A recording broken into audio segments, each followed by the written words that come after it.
أعوذ بالله من الشيطان الرجيم بسم الله الرحمن الرحيم اللهم صل على محمد وعلى آل محمد كما صليت على إبراهيم وعلى آل إبراهيم إنك حميد مجيد اللهم بارك على محمد وعلى آل محمد كما باركت على إبراهيم وعلى آل إبراهيم إنك حميد مجيد الصلاة والسلام عليك يا رسول الله صلى الله تعالى عليه وسلم قل لا أسألكم عليه أجرا إلا المودة في القربى صدق الله العظيم مولانا نبي الأمين المتين الكريم ونحن لذلك لمن الشاهدين والشاكرين والحمد لله رب العالمين بسم الله الرحمن الرحیم با آواز بلند درود پڑھے اللہم صلی علی سیدنا مولانا محمد وعلی آل سیدنا مولانا محمد وبارک وسلم الصلاۃ والسلام علیک یا رسول اللہ صلی اللہ تعالی علیہ وسلم۔ آج کی مجلس ہم پڑھ رہے ہیں مسلم ابن عقیل علیہ السلام کے دونوں شہزادے حضرت محمد اور حضرت ابراہیم علیہ السلام پر۔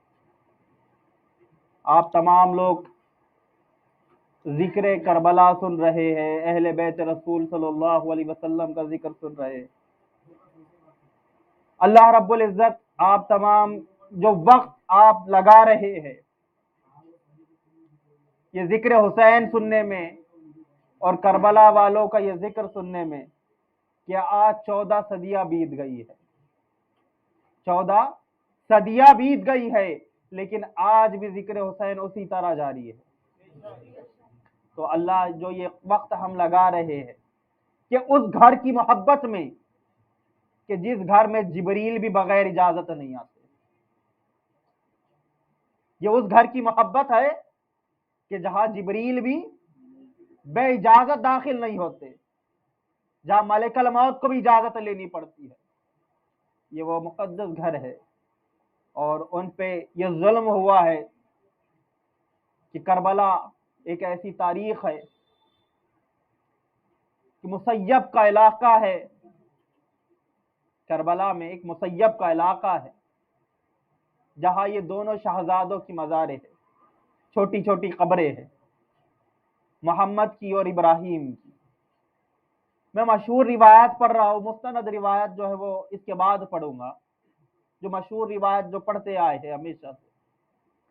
حضرت مسلم ابن عقیل جو کہ نائب حسین تھے، امام حسین کے بھائی تھے، ان کے ساتھ یہ بچے بھی گئے تھے، اور جب مسلم ابن عقیل کو شہید کر دیا گیا، آپ کا سر کاٹ کے کوفہ کے دروازے پہ لٹکا دیا گیا، جسم جنگل میں پھینک دیا گیا، اور یہ کرنے والا کوئی عیسائی نہیں تھا، کوئی یہودی نہیں تھا، کوئی آپ کے نصرانی یا بدھ مت کا ماننے والا یا کسی اور کا ماننے والا نہیں تھا، بلکہ یہ وہ شیطان تھے جو اسلام میں اسلام کا نقاب اوڑھے ہوئے تھے،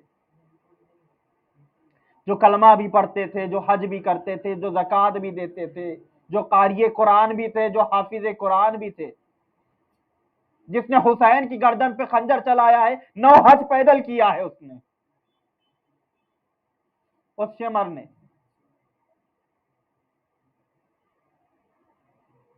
جب انسان انسانیت سے گر جاتا ہے تو پھر وہ درندہ بن جاتا، جب انسان انسانیت سے گر جاتا ہے تو پھر وہ درندہ بن جاتا ہے۔ لیکن درندوں میں بھی ایسی صفات پائی نہیں جاتی کہ وہ ایسا ظلم کرے، اور جب وہ درندگی سے بھی حد سے بڑھ جاتا ہے تو وہ شمر اور خولی بن جاتا ہے۔ کبھی اللہ کرے کربلا کسی کا جانا نصیب ہو تو وہ ان علاقوں میں جائے، مسیب کے علاقے میں زیادہ قافلے نہیں جاتے ہیں، لیکن اگر کوئی جائے ادھر تو ضرور جاؤ ان قبروں پہ جو فرات کے کنارے آج بھی موجود ہے۔ فرات کا ایک نخلستان کا علاقہ ہے جسے مسیب کہتے ہیں، اس علاقے میں قبریں آج بھی موجود ہے، جو چھوٹے چھوٹے گنبد ہے ان شہزادوں کے۔ یہ مسلم ابن عقیل کی شہادت کے بعد میں یہ قاضی شرح کے گھر پہ تھے، یہ بچے قاضی شریح نے وعدہ کیا تھا مسلم سے، میں آپ کے بچوں کو مدینہ پہنچا دوں گا۔ تو یہ رات کا وقت تھا، قاضی شریح نے اپنے بڑے بیٹے کو کہا کہ دیکھ، میں نے حسین سے وعدہ کیا ہے، میں ان بچوں کو کسی بھی قیمت پہ مدینہ پہنچانا چاہتا ہوں، یا تو یہ بچے مدینہ پہنچا دیے جائے یا راستے میں یہ بچے مولا حسین کے قافلے میں ملا دیے جائے۔ دیکھ، میں نے کوفہ سے باہر ایک قافلہ جا رہا ہے جو مدینے کی طرف جاتا ہے، ان بچوں کو جو ہے ان کے ساتھ میں ملا دے۔ میں نے کوفہ والوں سے، اس قافلے والوں سے بات کر رکھی ہے۔ قاضی شریح کا جو بڑا بیٹا تھا سمجھدار تھا، کہا دیکھ، رات کے آخری پہر میں جانا، سپاہیوں کا پہرا سخت ہے، اور اگر تو پکڑا بھی گیا تو میں تجھے چھڑا لوں گا، فکر کرنے کی بات نہیں ہے، میں نہیں جا سکتا، میری مجبوری ہے۔ بچے سوئے ہوئے تھے، آدھی رات کے وقت قاضی شریح نے بچوں کو اٹھایا، بچے نیند سے بیدار ہوئے۔ قاضی شریح گلے سے لگا کے رونے لگا۔ بچے حیران تھے، پریشان تھے، اتنی رات کے وقت میں کیوں گلے لگا کے رو رہے؟ بابا کیا بات ہے، کیا ہو گیا؟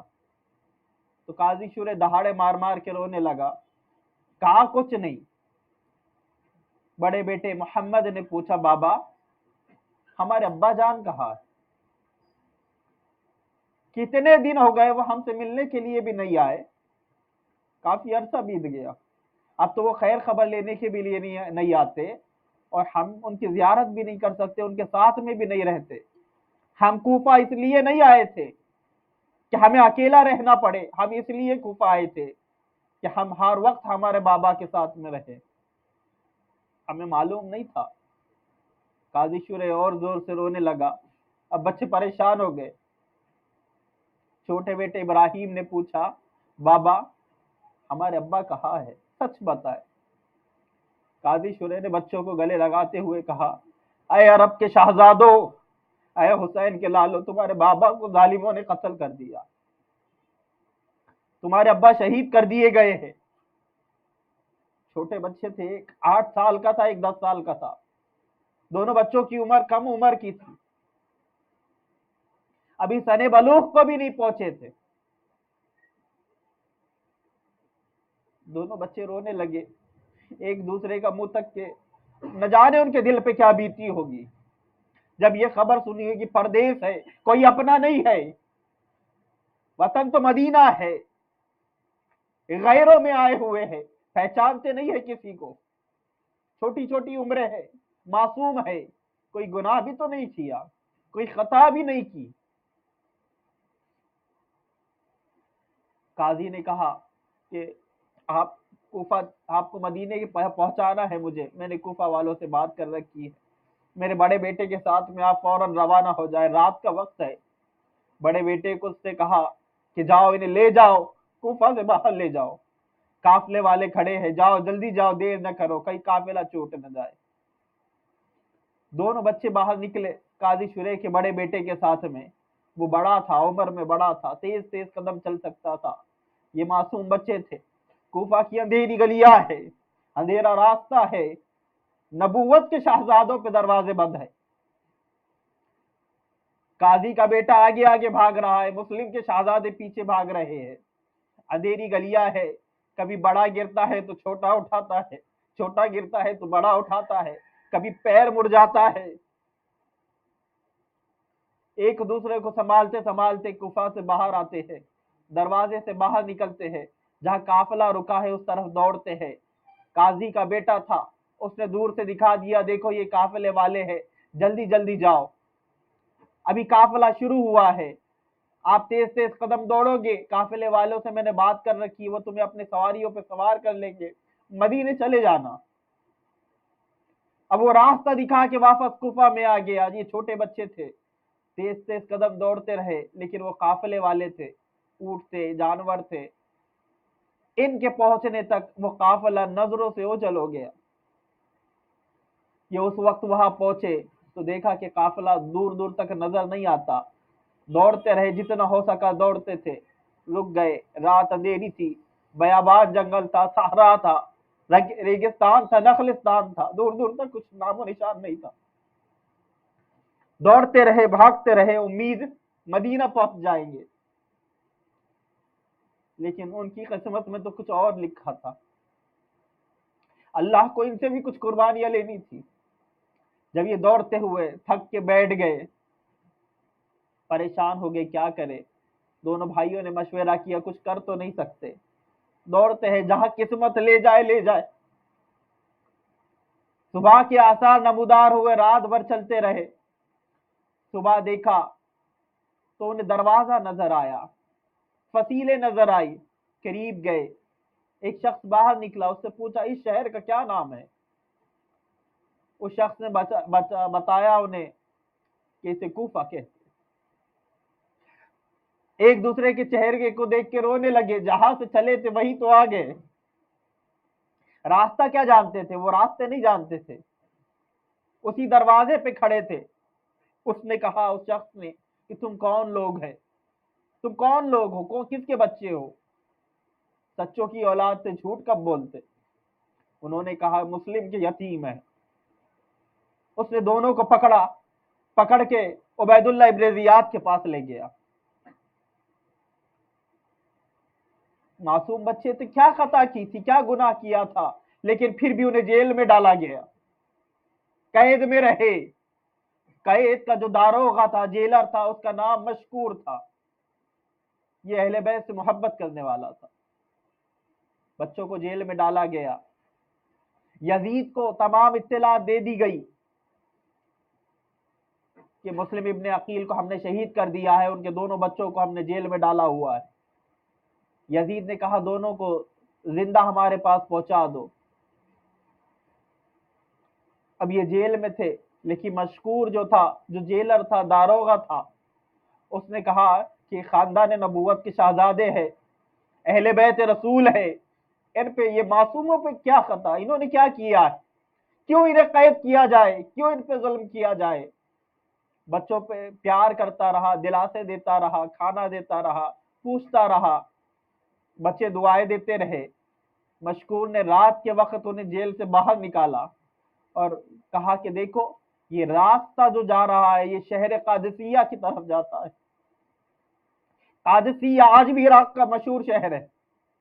کہا دیکھو یہ قادسیہ کی طرف جاتا ہے، اور وہاں پہ میرا بھائی رہتا ہے، یہ انگوٹھی لے لو اور اس راستے سے چلے جاؤ. جب اس شہر پہنچ جانا، یہ انگوٹھی میرے بھائی کو دے دینا، وہ تمہیں سواری کے ذریعے مدینہ پہنچا دے گا. اور دلاسا دیتے ہوئے واپس ہوا. لیکن یہ دونوں شہزادوں کے سامنے پھر وہی سفر کی صحبتیں تھی. مشکور واپس کوفہ آئے. صبح ہوئی تو پتا چلا کہ دونوں بچے جیل میں نہیں ہے. مشکور کو بلایا گیا. ابن زیاد نے کہا مشکور بچے کہاں ہے.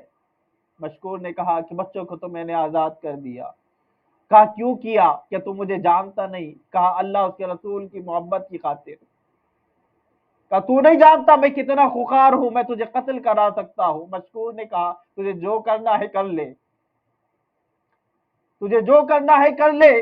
تو دنیا میں تو کامیاب ہو سکتا ہے، عیش و عشرت کی زندگی گزارتا ہے. میں نبی کا سامنا اس حالت میں نہیں کر سکتا کہ ان کے بچے قید ہوں اور نبی مجھ سے پوچھے کہ ہمارے شہزادوں کے ساتھ کیا ہوا. میں یہ ظلم برداشت نہیں کر سکتا، میں نے تو آزاد کر دیا ہے. کہا مشکور میں تیری زبان کاٹ لوں گا، تجھے جو کرنا ہے کر لے. تو نے یتیم، تو نے اچھا نہیں کیا، تو نے مسلم کو بھی بے گناہ شہید کیا ہے، اب ان کے بچوں پہ بھی ظلم کر رہا ہے. اس نے کہا کہ دیکھ مشکور کو جو ہے اس کا سر کاٹو. جلاد آگے بڑھا مشکور کا سر کاٹنے کے لیے. پھر اس کے دل میں خیال آیا، کہا نہیں، مارنے سے پہلے اس کو 500 درے مارو، چابک کے کوڑے مارو. مشکور پہ پہلا کوڑا پڑا. مشکور نے کہا بسم اللہ. دوسرا چابک مارا گیا. مشکور نے کہا اللہ مجھے صبر عطا فرما. تیسرا کوڑا مارا گیا. مشکور نے کہا اے اللہ اہل بیت کی محبت عطا فرما. پھر کوڑے کھاتے رہے، 500 کوڑے مارے گئے. اب تو موت میں اور زندگی میں کوئی فاصلہ بھی باقی نہیں تھا جو سر کاٹ لیتا. ایک شخص تھا عمر الحارث، اس نے کہا کہ مشکور کو میرے حوالے کر دے. اب تو یہ زندہ ایسے بھی نہیں رہیں گے۔ اس نے کہا کہ لے جاؤ۔ وہ مشکور کو اپنے گھر لایا اور پانی لیا اور کہنے لگا مشکور تمہاری آخری سانسیں ہے، پانی پی لو۔ تو مشکور کہنے لگے میں دیکھ رہا ہوں رسول اللہ جنت میں میرا انتظار کر رہے ہیں، ہاتھ میں کون سا رہے، اب تو وہی جا کے پیوں گا، یہ کہا اور دم توڑ دیا۔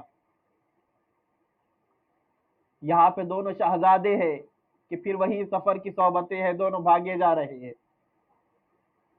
راستہ نہیں جانتے، قادسیہ کہاں ہے، کوفہ کہاں ہے، ذوالکفل کہاں ہے،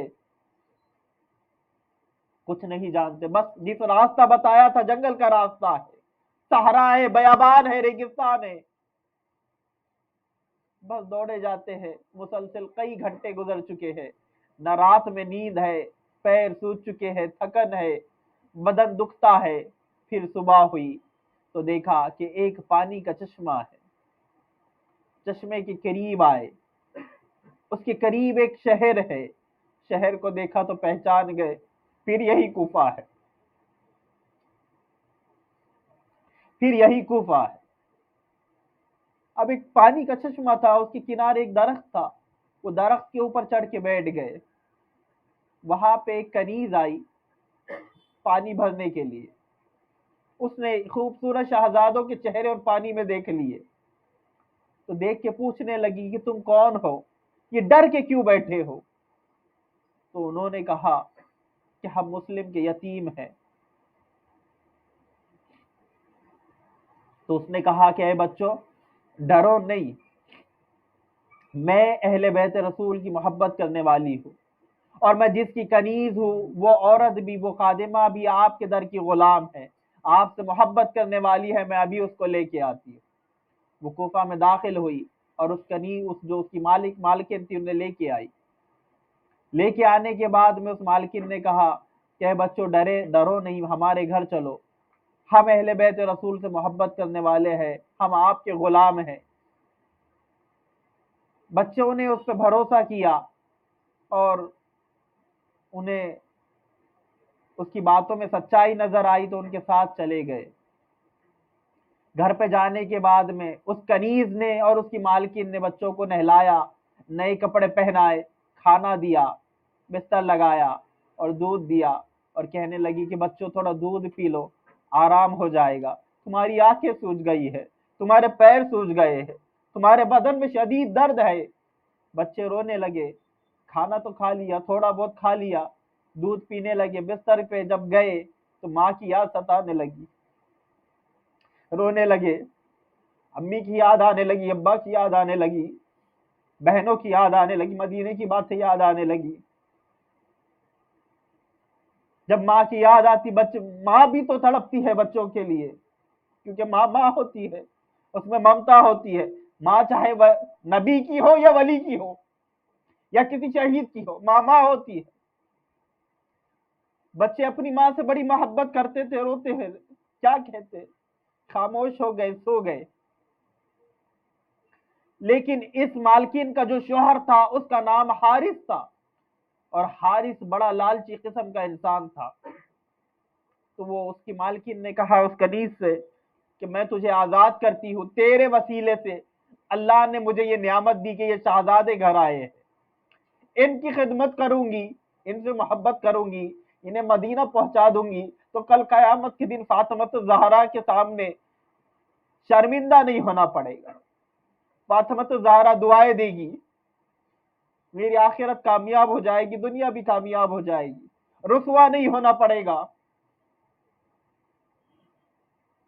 لیکن دیکھ وہ جو حارث ہے نا، وہ بڑا لالچی قسم کا انسان ہے، کہیں وہ بچوں کو تکلیف نہ پہنچائے، وہ کھانا کھا کے جلدی سو جاتا ہے، ہم اس کو کھانا جلدی دے دیں گے، سو جائے گا، کسی بھی طریقے سے یہ رات گزر جائے، صبح صبح ہم یہ بچوں کو جو ہے وہ کسی نہ کسی ذریعے سے مدینہ پہنچا دیں گے۔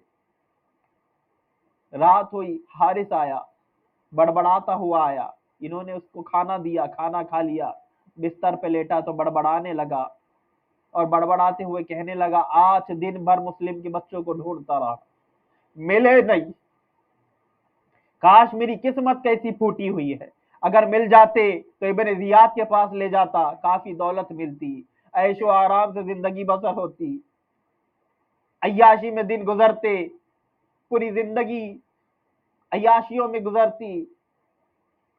یہ کہتے ہوئے بڑبڑانے لگا۔ ابو کنیز کے اور اس کی مالکن کی آنکھوں سے آنسو جاری ہو گئے اور دعا کرنے لگے، اے اللہ، بچے تو ہمارے ہی گھر میں ہیں، اس کمینے کے ہاتھ نہ لگے، اے اللہ ان بچوں کی حفاظت فرما، ہمیں شرمندہ ہونے سے بچا کہ ہم ان بچوں کو اپنے گھر لے کے آئے ہیں۔ اب اس کو نیند تو نہیں آ رہی تھی، کروٹیں بدل رہا تھا، دل میں لالچ تھا، کمینہ پن تھا۔ رات کا کچھ حصہ گزرا، دونوں بھائی کے چیخنے کی آواز آئی، دونوں بھائی چیخ کے رونے لگے۔ جب رونے لگے تو چھوٹے بھائی ابراہیم نے پوچھا، بھائی کیا بات ہے؟ محمد نے چھوٹے بھائی کے سر پہ ہاتھ پھیرا اور دلاسا دیتے ہوئے کہنے لگا، ابراہیم، وقت ختم ہونے والا ہے، جدائی ختم ہونے والی ہے، یہ جو تکلیفیں ہیں، مصیبتیں ہیں، یہ ہمیشہ کے لیے ختم ہونے والی ہے۔ ابراہیم نے پوچھا، بھائی کیا بات ہے؟ کہا، دیکھو ابھی سو گئے تھے، میں نے خواب دیکھا، اور میں نے خواب میں دیکھا کہ ایک باغ ہے، جنت کا ایک باغ ہے، ایک درخت ہے، اور اس کے نیچے رسول اللہ بیٹھے، ان کے دائیں طرف فاطمہ الزہرا کھڑی ہے اور اہل بیت کے دوسرے شہزادے کھڑے ہیں، اور ہمارے بابا مسلم آئے اور میرا ہاتھ پکڑا اور رسول اللہ کے قریب لے گئے اور کہا، محمد اپنے جد کے رسول کریم صلی اللہ علیہ وسلم کے قدموں کو چومو۔ میں نے چوما تو رسول اللہ نے فرمایا، ہمارے آقا نے فرمایا، مسلم تم اکیلے آ گئے اور دونوں شہزادوں کو دنیا میں چھوڑ کے آئے ہو۔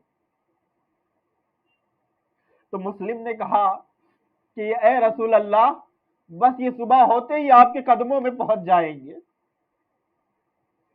یہ کہا وہ باغ نظروں سے اوجھل ہو گیا۔ ابراہیم، لگتا ہے ہم صبح شہید کر دیے جائیں گے، اور اس دنیا میں رہ کے ابھی کرنا بھی کیا ہے؟ جب ابا ہی نہیں ہے تو رہ کے کریں گے کیا؟ یہ دنیا ہمارے کس کام کی؟ یہ دنیا کی مصیبتیں، یہ پریشانیاں کس کے لیے؟ اس سے بہتر ہے کہ ہم ہمارے بابا کے پاس چلے جائیں۔ یہ کہہ کے رونے لگے۔ اس ملعون نے بچوں کی آوازیں سن لی، اس نے آواز لگا کے سنا تو گھر کے ایک کمرے سے آواز آ رہی تھی۔ اس نے بیوی سے پوچھا، اندر کون ہے؟ کس کے بچے ہیں؟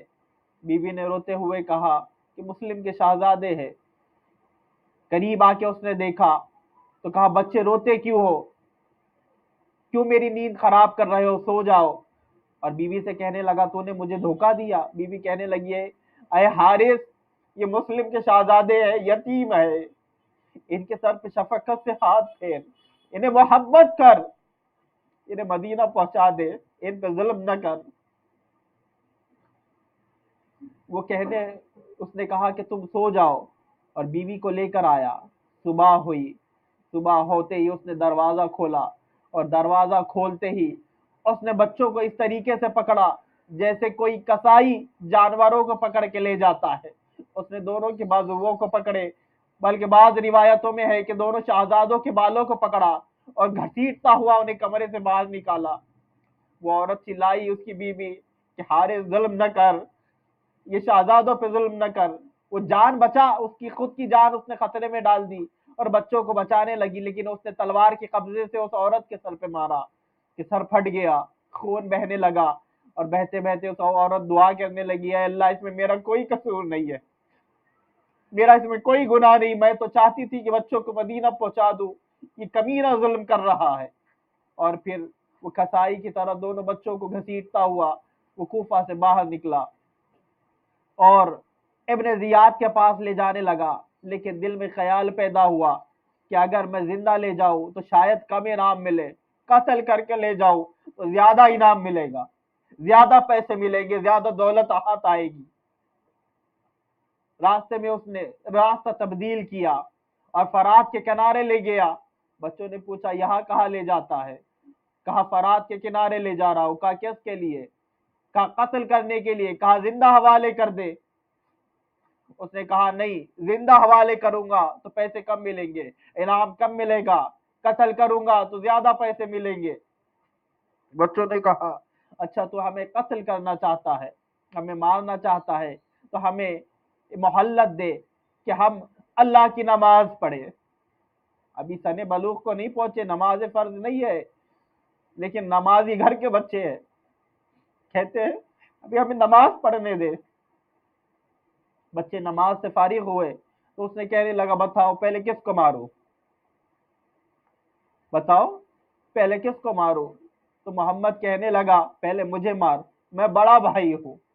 جب مدینے سے نکلے تھے تو ماں نے چھوٹے بھائی کا ہاتھ میرے ہاتھ میں دے کے کہا تھا کہ چھوٹے بھائی کو کی حفاظت کرنا، اس سے محبت کرنا، اس کا خیال کرنا۔ کہا پہلے مجھے مار۔ تو چھوٹا بھائی ابراہیم کہتا ہے نہیں نہیں، میں نہیں دیکھ سکتا کہ میرا بڑا بھائی مارا جائے، پہلے مجھے مار، کیونکہ بڑا بھائی میرے باپ کی جگہ پہ ہے۔ یہ کہا اس نے تلوار نکالی، فرات کا کنارہ تھا، اور ایک وار میں دونوں بچوں کے سر دھڑ سے الگ کیے، دونوں کے سر کو تش میں رکھا اور دونوں کی لاش اس نے نہر فرات میں پھینکی۔ پہلے بڑے بھائی کی لاش پھینکی، بڑے بھائی کی لاش بہی نہیں، حالانکہ پانی بہتا ہے، لاشیں بہی نہیں۔ پھر اس نے دوسری لاش پانی میں پھینکی تو بعض مورخین لکھتے ہیں کہ دونوں کی لاشیں ساتھ مل کے بہنے لگی۔ اس نے تش کو جو ہے، سروں کو جو ہے وہ تش میں سجایا اور کپڑا ڈھانک کے دونوں بچوں کے سروں کو ابن زیاد کے پاس لایا۔ ابن زیاد نے پوچھا یہ کیا ہے؟ تو حارث ملعون نے کہا کہ وہ دونوں بچوں کے سر ہے۔ تو ابن زیاد نے کہا کمینے، میں نے یہ کہا تھا کہ مجھے بچے زندہ چاہیے، کیونکہ یزید نے پیغام بھیجا ہے کہ وہ بچوں کو زندہ لے کے آ۔ تو وہ کہا کہ غلطی ہو گئی، معاف کر دے۔ ابن زیاد کہنے لگا نہیں، اس غلطی کی معافی نہیں ہے، معصوم کو تو نے قتل کیا تھا تو اللہ بھی بدلہ لے گا، تو نے معصوم بچوں کو قتل کیا ہے، اب اللہ بھی تجھ سے بدلہ لے گا۔ ابن زیاد نے کہا اس کو آدھا زمین میں گاڑو اور اس پہ خوکار کتے چھوڑو۔ حارث کو بھی زمین میں گاڑا گیا، اس پہ خوکار کتے چھوڑے گئے اور کتوں نے اس کی بوٹیاں بوٹیاں کر کے حارث کو قتل کیا، مارا۔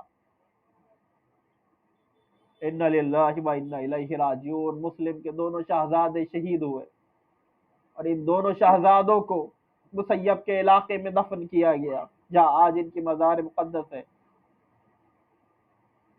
یہ اہل بیت رسول کا گھرانہ ہے جو پوری امت کے لیے آئیڈیل ہے، اور اس میں ان مسلمانوں کے لیے سیکھ بھی ہے کہ دیکھو ایثار کرنا سیکھو، جان جاتی ہے تو جائے لیکن ایک دوسرے پہ قربان ہونا سیکھو۔ بھائیوں میں محبت کس طرح ہوتی ہے یہ مسلم کے شہزادوں سے سیکھو۔ انشاءاللہ تعالی کل حضرت امام حسین علیہ السلام آپ مکہ سے کس طریقے سے نکلے اور کیا حالات پیش آئے، اور پھر کربلا میں آپ کس طرح آئے، انشاءاللہ تعالی اس پر پھر مجلس ہوگی۔ وآخر دعوانا الحمدللہ رب العالمین۔